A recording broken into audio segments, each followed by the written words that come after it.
Tired of turning up to gigs where there's limited to no monitor feedback on the stage, can't hear yourself playing, want to have something for your ears? Hi, I'm Twistie, bass player for the Reckless Empire. In this video, I'm going to take you through how we set up our on-stage sound and occasionally the front of house mix as well, using the Allen Heath digital mixer, the QU-SB. This is the backbone of our audio signal chain for stage use. It's the Allen Heath QU-SB digital mixer. There's 16 analog inputs, each with a support for phantom power if required. We use that on 2 of the inputs for the drum overhead mics.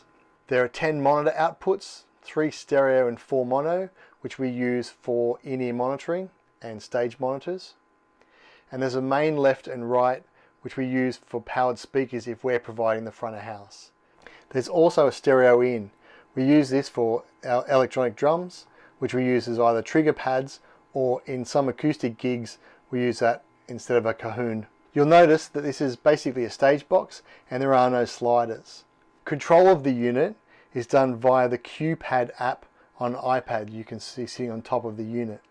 This provides the same controls and functionality that the other QU devices in the family do.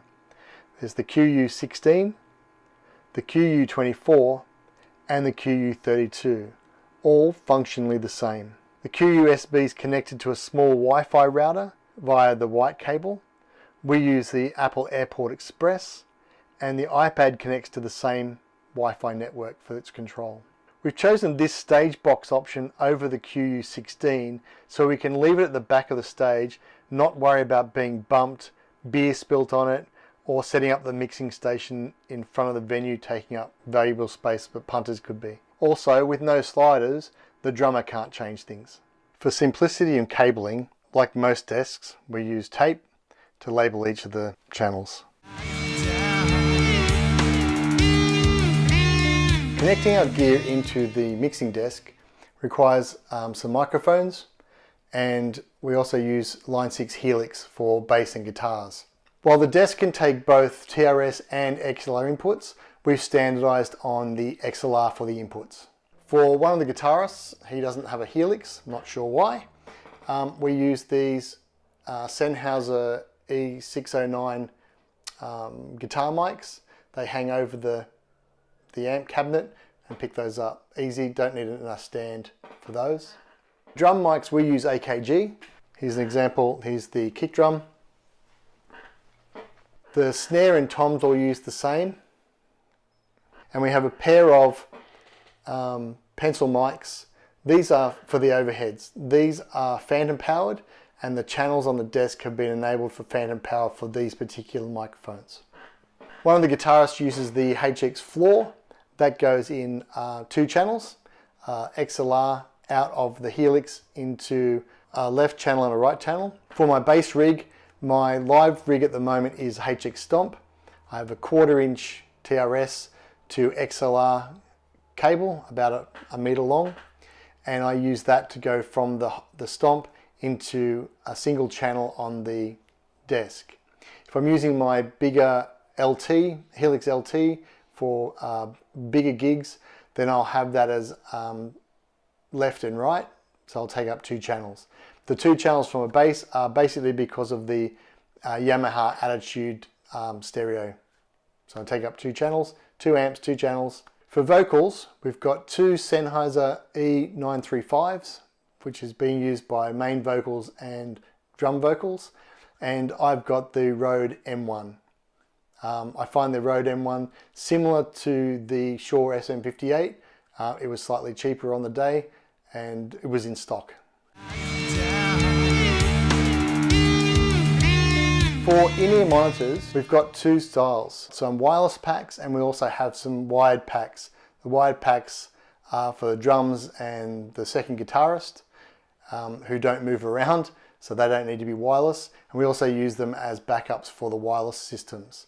For the wired, we're using Behringer. So we've got 2. This is the Behringer P2.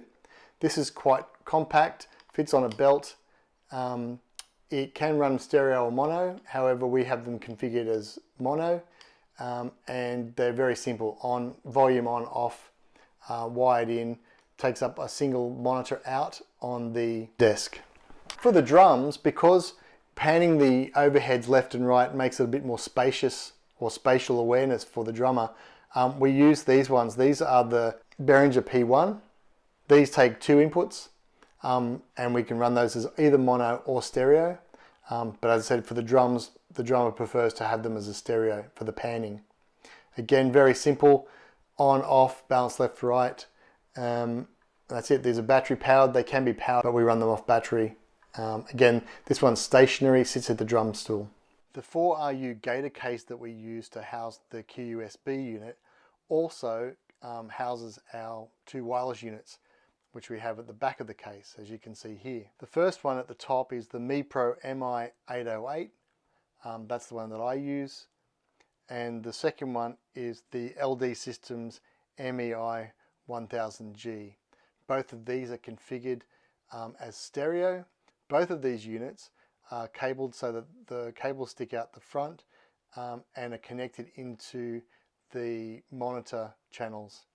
The top one is a stereo going to 9 and 10, and the LD system is stereo and it connects into 7/8. Let's take a look at how we control the QU-SB. As you saw, the unit doesn't have any physical sliders, physical knobs, buttons, anything. It's just an interface. So we control it through the iPad, through the QU Pad application. So you can see on my iPad, I've got a QU Pad and a QUU application.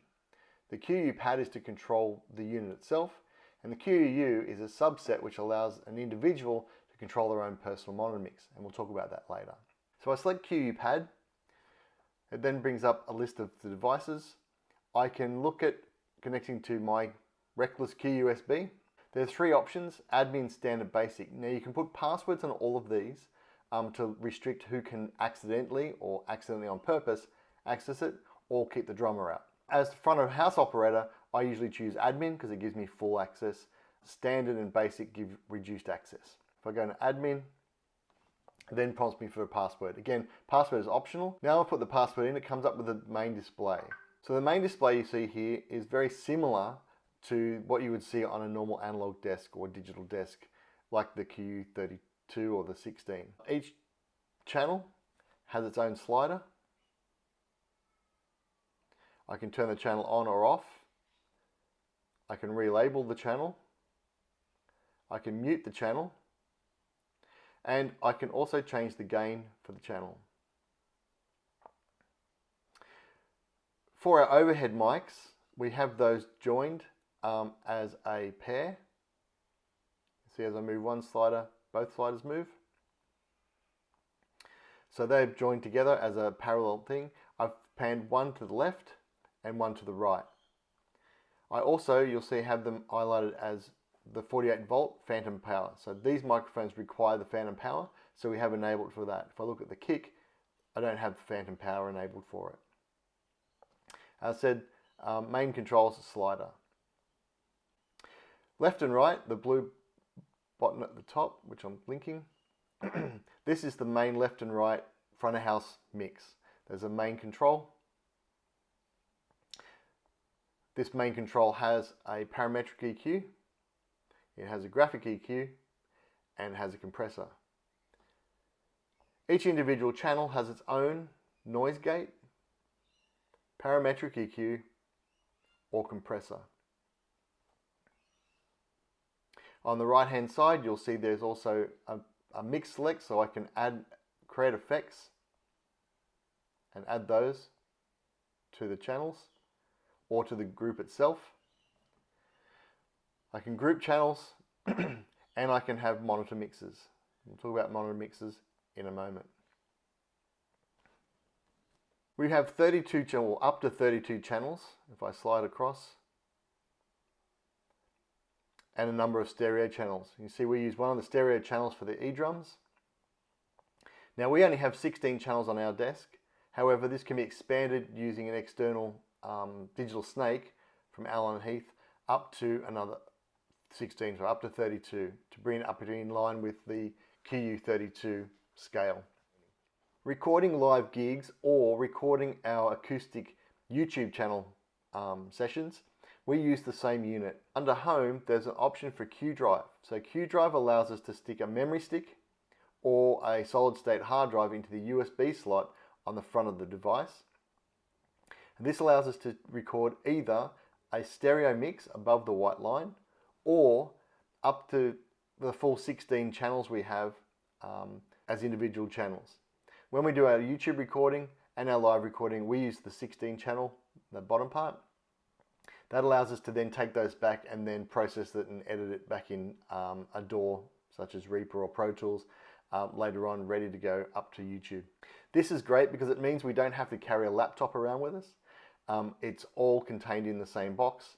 It's as simple as I need a memory stick, I'll stick a memory stick in, I go into here and I press record. To make life simple for myself for recording, I've created a custom view which only has the Q drive controls in it. So this is easy for me to do recording when I'm playing and recording at the same time. Opening up the QU application, I then get prompted again for a password. The reason we use the password, similar to the QU pad application, is so that we don't have people accidentally changing our monitoring mixes while we're playing. You can access this application both from an iPhone or an Android device or an iPad. When you open the application, then you're presented with 4 groups. One of them defaults to me, being my personal mix, and then you have the ability to group anything else in other groups. I have mine set, as you can see, for drums, guitars and vocals. There's a master slider to give me the overall volume of my personal mix. I can mute my personal mix, and if I double click, I get access to a parametric EQ for the mix, a graphic EQ for the mix, and a compressor for the mix.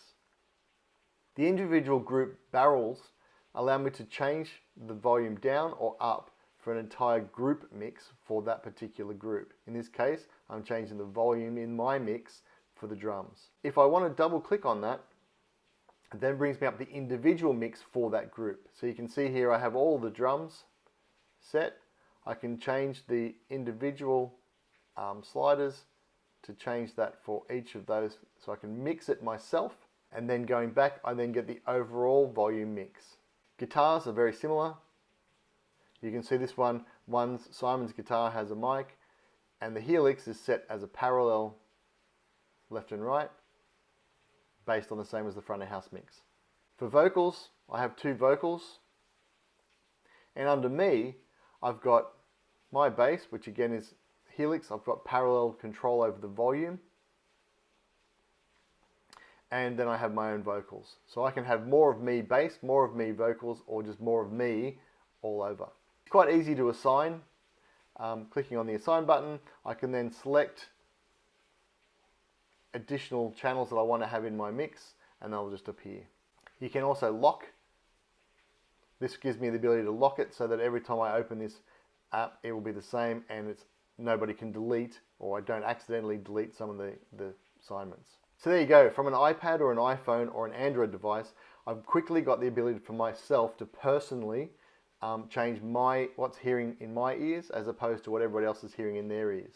Sometimes it is quite fun to pick on Simon and change his mix for him. Wouldn't do that.